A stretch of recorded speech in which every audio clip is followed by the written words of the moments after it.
قبل حوالي 6 سنوات في صلاة عيد الفطر، طالع من بيتي بشمال الرياض ورايح أصلي بمسجد حولي صلاة العيد،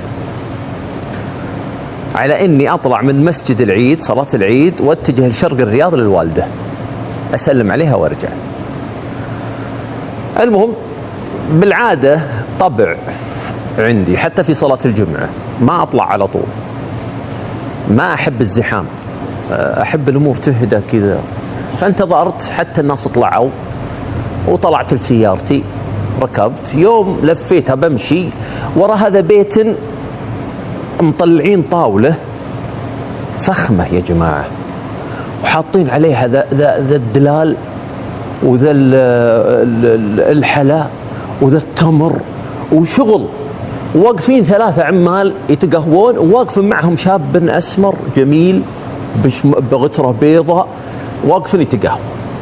أنا بروح لشرق الرياض اشتهيت فنجال، قلت خل انزل أسلم عليهم سولف معهم شوي أتفنجل أنا وياهم وأروح.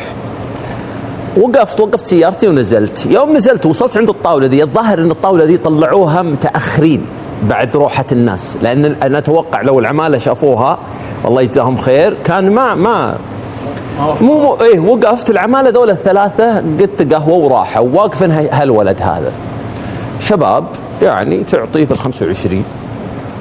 يوم وقفت ومر ياخذ يتناول على طول فنجال ورقي ويصب لي ويمده، قلت الله يجزاك خير كل عام وانتم بخير الله يتقبل منا ومنك اللهم امين. المهم اخذ لي تمره، قلت ما شاء الله لهجته ما هو من اهل الرياض، من اهل الحجاز الغربيه. قلت يا اخي لهجتك ما انت قال لي انا من اهل الغربيه. قلت جده ولا مكه؟ قال جده. قلت الله يوفقك يا رب. المهم سولف، قلت بس في سؤال عندي واعذرني تقبل مني؟ قال لا بد خذ راحتك مره. قلت اليوم يوم عيد والوالده موجوده صح؟ قال لي. قلت الوالد؟ قال موجود. قلت ما اخذت اجازه ورحت تعيدهم في جده؟ قال والله ودي بس المعزب الله يجزاه خير يبيني محتاجني وانا صراحه ما اقدر ارد له شيء. قلت ما شاء الله محبه؟ قال محبه واخوه وكل شيء. قلت ما شاء الله. قال انا لي معه سالفه عجيبه. قلت انت قهوه تعطيني اياها؟ قال خذ. يقول انا تخرجت من الثانوي بجده وظروفنا صعبه، اخذت لي دبلوم ورحت ادور شغل ما لقيت، القى شغل راتبه ضعيف مره وادور وما رزقني الله. يقول جاء رمضان وحطيت خطه في بالي، قلت انا جالس اطلب الخلق وخل اروح اطلب ربي. يقولوا خططت اني بال10 الأواخر اعتكف في الحرم،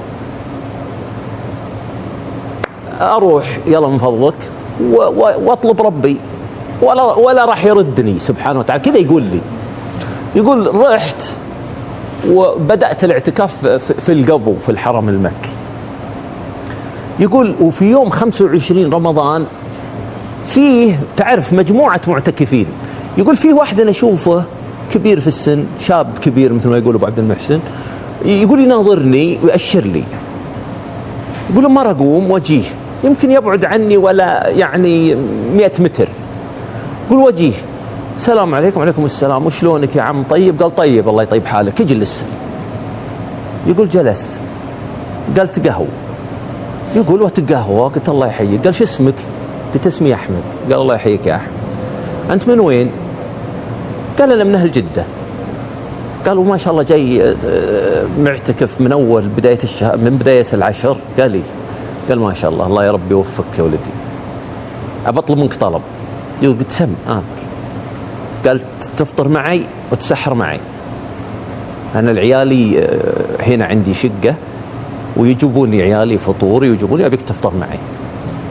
قال ما ودي أكلف عليك الله يطول عمرك. قال أبد ما فيها كلافة والله إني أنبسط، أنا من يوم شفتك وأنا حابك وبسألك سؤال. قال تفضل. قال أنا أشوفك دائما تدعي، وش تبي؟ لا إله.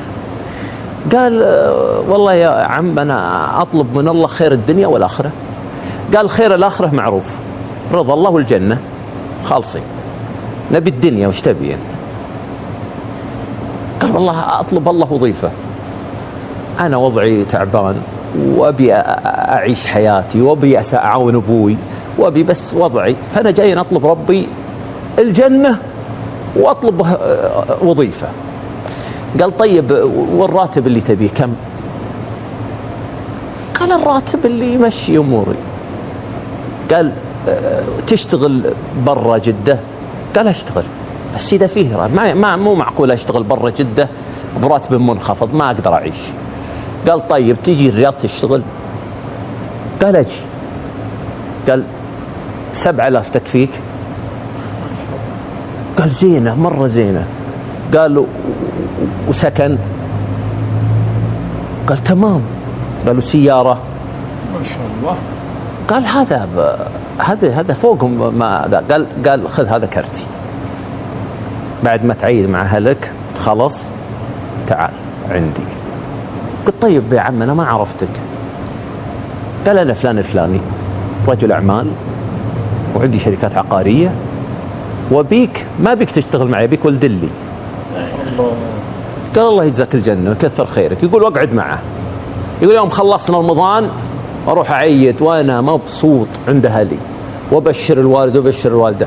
يوم خلصنا لنا أسبوع وأدق عليه قلت يا عم أنا جاهز. قال أبيك تجي طيران، بحول لك مبلغ وتعال طيران، لا تجي إيه لا تجي بر، لا تجي. يقول يجيبني طيران، يقول استقبلني أحد عماله بالمطار ويأخذني يوديني على طول على سكن. يقول يسكنني بشقة من أفخم ما يكون. إيه والله. يقول واليوم الثاني وكلمني قال اليوم الثاني بيجيك السواق ويجيبك للشركة. يقولوا جابني للشركة وصرت سكرتير عنده، وأنا الحين لي 3 سنين عنده، راتبي 10,000. إيه والله راتبه ومن أسعد خلق الله على وجه الأرض. أنا ما أتصور إن في أحد أسعد مني. لا إله. قلت ما شاء الله الله يزيدك، أو حنا نتقهوى. قلت الله يزيدك والله العظيم. أنا يوم شفتك وأنا مقبل إني ارتحت لك، وأنا بقول لك اللي وجهة نظري وأنا أتوقع أنكم تشاركوني. هذا الرجل التاجر ذكي، عرف من وين يختار الموظف الممتاز، المكان المناسب. صح. عرف. مو معقول شاب بهذا السن يجي يعتكف وهذا الشاب ويشحذ ربه، وهذا الشاب ما هو بمين ولا هو بمخلص ولا بالعكس. المكسب الحقيقي لصاحب العمل هذا اللي لقى شاب بهالنشاط وبهالأمانة. يقول وأنا معه. يقول لو يبيني ما أروح، والله ما أجرؤ إني أعارضه من محبتي له. يقول وما في شيء ذخره عني، لا خبرة ولا تعليم ولا شيء. يقول حتى أنه يخليني أدرس دبلوم ويعطيني راتب وأنا أدرس. يقول فأنا مبسوط مرة. قلت الله يزيدك ويوفقك ولا تنسانا من دعاك. أخذت رقمه وأخذ رقمي وتقابلنا بعدين، ثم انطلقت وتركته. أنا أقول للشباب والله يا جماعة الخير ما لك إلا الله سبحانه وتعالى. لا إله. الله سبحانه وتعالى إذا أراد يسهل لك ويسخر لك، سخر لك كل شيء. جاب هالتاجر للمعتكف حتى يشوف